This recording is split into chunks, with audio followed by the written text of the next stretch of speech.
Hey guys, just breaking out the camera for the first time tonight. It's around 7 o'clock. Yeah, just a bad morning getting to work and rough day at work. But I'm over at the Oasis, and you know I keep telling you, yep, construction. It's just a big hole. Well, that's the hole from down below. A lot of four-wheeler trails in this area, so they put in a tunnel. Yeah. Hey guys. So, yeah, I know. Not really anything much for content tonight. I think I filmed a little bit on the way home from work at Oasis. I didn't film much of after that in town. I ducked around town just to stop at a couple places. I wanted to put a couple of Pokemon in the local gyms, battle them up, or battle up the gym level a little. Maybe put something in, collect a few coins tonight. Nothing special, nothing big. Just get out and get a little fresh air after work. And I didn't film any of that. Probably a good thing, because I was really kind of irate, frustrated. I'd get somewhere and stop, and this carload of obnoxious teenagers kept showing up, like literally right behind me at several places, and took over the gym for another team. I mean, I'd just be getting built up to a level to put something in it, and the next thing you know, boom! Squashed flat. Kind of annoying and frustrating, but it's a game. I'd see him show up by the end, and I'm like, screw it. I'm going home. Actually, I didn't go home. I went and got pizza. So I suppose technically I won. Or maybe it was just a case of drowning my sorrows in pizza pie. So, yeah, I'm rambling a little. I can't help it. So, yeah, not a lot of content tonight. I think one of the saving graces for me today is the fact that it's day 14, and Troy said to give kind of a rundown, a wrap-up on things we've learned, things we like, things we don't like. So, a couple of things. I think one of my early ones, actually I know one of my early ones, I talked a bit about some of the camera gear I'd picked up because I have projects I want to do this year. Stuff I have used and some stuff I haven't. A lot of filming has been done in the car, and a couple of things I've learned is that I do like handles. I really do like handles. I found that the handle was so even in shape, I quite easily lost track of where my aim was. What I did start doing, actually, for a handle for this camera was that I was using the mini tripod. It was irregularly shaped. I didn't, accidentally start shifting my grip and shifting my aim. So, lesson learned. Though I have to say that when using the camera as a point and shoot and not aiming back at myself, when I'm actually focused on using it, for video, the handle works really nice. So when I'm aiming away from me, it worked really nice.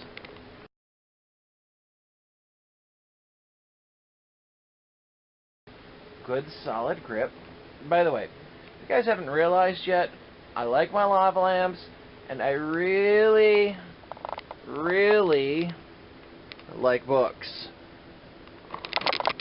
I mean, really, really like books. Best guess is there's close to 5,000 in this apartment. Last time I counted, it was around 3,000 to 3,500, and that was 5 to 7 years ago. And I haven't stopped buying.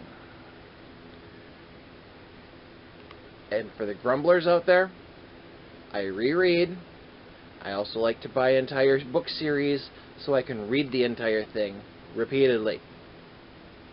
They don't go to waste. They do get reread, and I do loan to trusted friends. I'm better than a library for some people.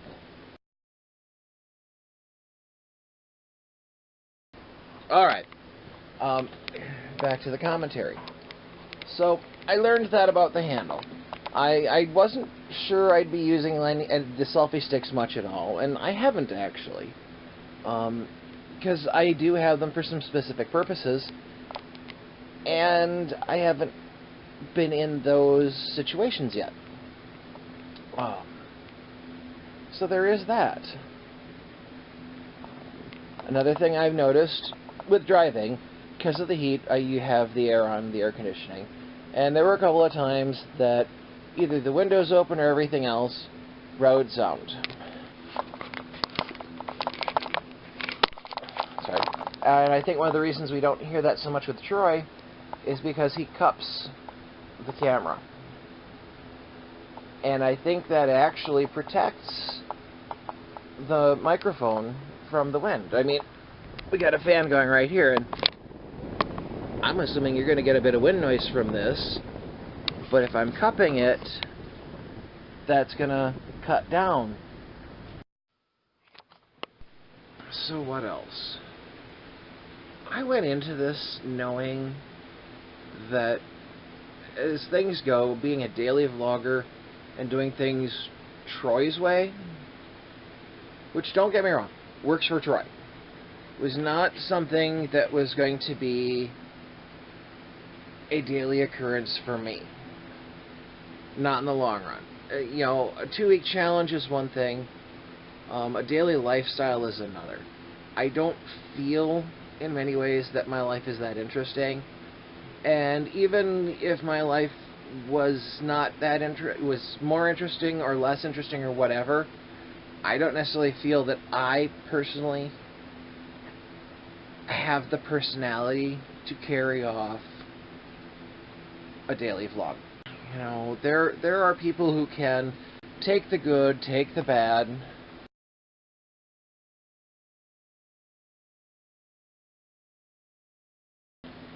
Okay. But taking the good and the bad and making something positive, something better out of the aggregate that, you know, it came from. And I don't feel I have the personality to make boring fun, interesting, or even personable. Which is something that, you know, I've always respected Troy for being able to pull off. Plus, there's things to think about, like editing. Now, realize, I went into this challenge already having a heck of a lot of respect for Troy for what he does.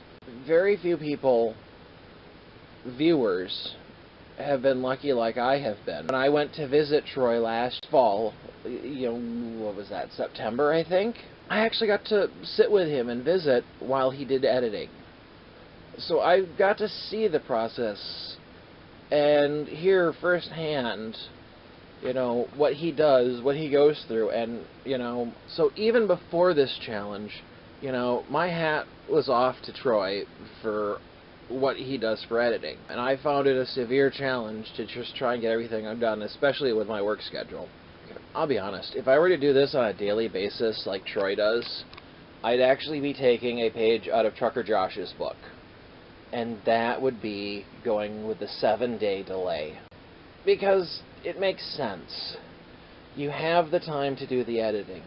You have time that if something goes wrong or something goes bad, you can put something together and throw it in, you know, if you absolutely have to. But if you get a little behind on editing, you've got time to catch it up and have it ready. You know, the way work leaves me, and having the ability to just have that buffer zone. Now, I know that's part of the reason why Trucker Josh does it that way. The other half is the fact that he's on the road, he's a public figure, and if he didn't have that 7-day delay, you know, he could post a video one night, and the next morning, everybody who had an inkling as to, oh, he's here, would be right at the doorstep of his truck. So that gives him a buffer zone in that respect as well. Proper framing, or maybe preparation for your shots. I think that's something that Troy has gotten extremely good at over time. And I think that comes down partly to his editing process as well. And that's being able to think of what you're going to do, to have it in your head, what you plan to do for a shot, what you plan to do for video, for clips, for segments, you know. Let me rephrase that. Troy has two ways of doing things, and he's able to blend them very well. And I don't think I'm very good at it. One is his spontaneity is pretty good. He can do things, at least as far as we can see on camera, pretty well off the cuff. Not a lot of pausing and awkward silences and things like that. At least not ones that aren't at least somewhat intentional. By which I mean, you know, he might be a bit of a ham for the camera sometimes, or he uses them for dramatic effect. The other half of the equation is Troy is a good storyteller. He seems to have figured out how to set up the best shots possible to do the least amount of editing and get his story across. I don't have that. You've probably noticed by now I pause an awful lot to find the words, and I think part of that is just fatigue. The other half of it is just trying to find the right words. And I say so much, I'm driving myself insane trying to edit every last damn pause and out of the videos. And I don't know if that's because I haven't had a chance to think through what I want to say, or if I'm just a very bad orator. I'm not completely sure. I'm not good at speaking in public. I can't come across as sounding both polished and spontaneous at the same time. I kind of knew going into this that it wasn't for me. And at the same time, there are aspects to vlogging that will help with other projects I want to do. I do want to do, not daily vlogs, but I wouldn't mind doing like a weekly one, in some respects. In many ways, more what I'd prefer to do would be more of an adventure / sightseeing kind of vlog. Or once I get my project, the house cleaned, and get back to doing projects, I'd be really happy to make some build videos, some how-to stuff, for which editing is going to be a necessity. So this is good practice for that. And it is, I guess, in some ways helping me get out of my shell. I really have become withdrawn the last few years, and that's not necessarily the healthiest thing. I don't know what else to say about the experience. I can't talk a whole lot about interactions with people, because I haven't had very many comments on my blogs. And I don't know if that's just not the viewers or anything like that. I do know that time-wise, I have not had a chance at all to watch anybody else's. Part of that is by design, part of that is just how things work out. With the 10-hour shift, I come home, I don't have a lot of energy for anything. I actually ended up falling behind on Troy's vlogs because I was spending the time editing. And that was because I wasn't very good at preparing myself for the shots I was taking. I very much prefer to be spontaneous. Painful part about that is editing and having to cut out the gaps, stitch together what I've said, and there's a lot of gaps, a lot of and it makes it really difficult. I think at this point Troy has learned to pick his words mostly ahead of time and have his thoughts organized, and I'm just not that organized in that aspect of life. One of the things I have to be honest about is I can't end this experience saying, you know, I've been through this now and I have so much more respect for Troy and everything he does and all this. I can't say that because I had that before. You know, I got to see him do the editing and visit with him in person and see a segment of his life from kind of behind the scenes. So that respect is already there. It might have reminded me of how much respect I have for him for that. The respect is there. I just can't say at the end of this, I respect him more, because I already had a high level of respect for him for it to begin with. I will say that in some ways it's a painful experience for me. I am a very private person, so there's a lot of things I don't share. So will I stop vlogging altogether? No. But one thing I want to do is I want to get out more. I want to do more things. There was a time in my life where I was, I guess the best way to put it, footloose and fancy-free. I had broken up with my college girlfriend after 3 years and was kind of at a loss. I came out of it having forgotten a lot of things about who I was. I'd forgotten a lot of things about what it was to be me, and I had to rediscover that. One of the things that had happened was that I had gotten back into my passion for comedy music. That was one of the few things that reminded me of who I was. The silliness, the carefree attitude that I had had when I was younger. Back then I was a member of the Demento Society. I remember reading on the back of one and hearing about AlCon 98, the first ever Fans of Weird Al convention. I kind of, to the last minute, decided I needed to do something. I wanted to do something that was me. That was something the ex-girlfriend would have hated. A Fans of Weird Al convention seemed like the perfect fit. And really, it was. I got tickets for the convention. I, for the life of me, could not get a hotel room. Nowhere at all. I don't even think I could afford it. I think I could just afford the gas down there. I'd already, mailed in for my tickets. And a few other things, but yeah, I went to the convention. One of the performers there I'd gotten to know through, I think, email and some letters back and forth. I'd ordered his CDs through the because he'd advertised in the Dr. Demento Society, and he was a local from Wisconsin. A bunch of us crashed in his room. I believe I actually slept under one of the beds with the, yeah, I think I slept under the bed and partly under the nightstand table with the comforter and I think my jacket as a pillow. But you know what? It was an awesome experience. I made so many friends.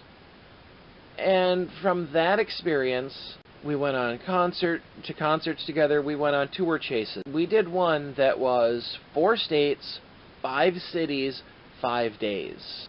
We did things like that. As I said, I met my friend Matt. We became pretty much best friends for many years. Bonded with another guy from where I went to college named Keith. The 3 of us became inseparable for a lot of tour chasing and stuff. Enough so that we actually started getting called the 3 Amigos by some friends because, well, there were 3 of us and we went everywhere together. And we were just a bunch of goofballs. In the end, there were 3 AlCons, and we went to... Matt and I were at the first. Keith was with us at the other 2. Keith joined us, let's see, AlCon 98. Keith joined us in 99 at Dementia 99, when Dr. Demento played at the Historic Opera House in Oshkosh. The organizer for AlCon, Amanda Cohen, organized a kind of a reunion almost. But as I said, that was when Keith joined us, because he was like, ooh, comedy music? Can I go with? Yeah, sure. Many years of doing that stuff. Honestly, I can't even think of how many shows we went together. I know that my concert count is over 50. So, yeah, the people we met, we went to comedy clubs together. It wasn't just Weird Al. We went to comedy clubs. We chased other comedy musicians. We met Victoria Jackson, and boy, is she a sweetheart. Oh, just loved meeting that woman. We saw Emo Phillips in Madison, and got to tell him after the show that he had us to thank for one of his jokes. In his act, he pulls out his royalty check for that big fat royalty check for that movie he was in '89, which was UHF. Written by and starring Weird Al. And Emo pulls it out, and it was like $1 something, I think. And we had to tell him afterwards that he was very, very welcome for his royalty check. Because for the 10th anniversary, right after, literally after the very first show of Touring with Scissors in Green Bay, we showed UHF on the big screen. You know, that was one of those other experiences. I had to go and find a movie theater that could show, in '99, digital movies on the big screen. I had to, and it wasn't even DVD or Blu-ray. They had to have a projector that could, you know, throw up from VHS tapes. And because it was a theater and I had to be completely legit, I actually had to sign up with a distribution company and go through all the hoops to rent and show a film. So technically, I actually have a framed receipt somewhere for renting and showing the movie. It's hilarious. I think I actually got Al to autograph it once. But so no, that's an experience I wouldn't have had. But the last, that was '98. I would say it was a good solid till 2008 doing that stuff. And I would say the last 5 to 7 years, I haven't done hardly anything. Not like I had. Been to a few conventions.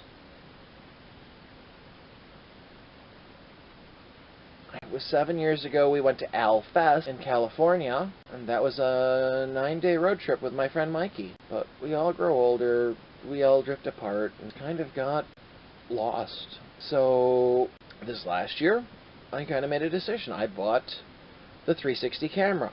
One of the things I swore to myself was going to be the case was I was going to get out more, I was going to do things more, and I was going to record it. Especially with a 360, because then I could share the adventure, and I need to do that. So, will I keep vlogging? Adventures, yes. The occasional, this is my mundane life updates, yes. The vlogging challenge was rough in many respects, because it's definitely outside my comfort zone, but worthwhile. It really was. And I really look forward to finally, with this weekend, taking some time and catching up on everybody else's vlogs. Because I regret the fact that I've been so busy with getting out and trying to do a few things on my long days that I was even falling behind on Troy's vlogs. I got to the point I was 3 or 4 days behind. So the fact that I wasn't even able to watch Troy's vlogs meant no way was I going to be able to watch anybody else's. For better or worse, you really haven't heard the last from me. You just don't have to worry about it every single day. And hopefully I'll become better at this. Better at choosing my words and thinking of what I want to say before I hit that record button. Because that will make my editing so much smoother. I don't even want to think about how bad the edit probably was up to this point.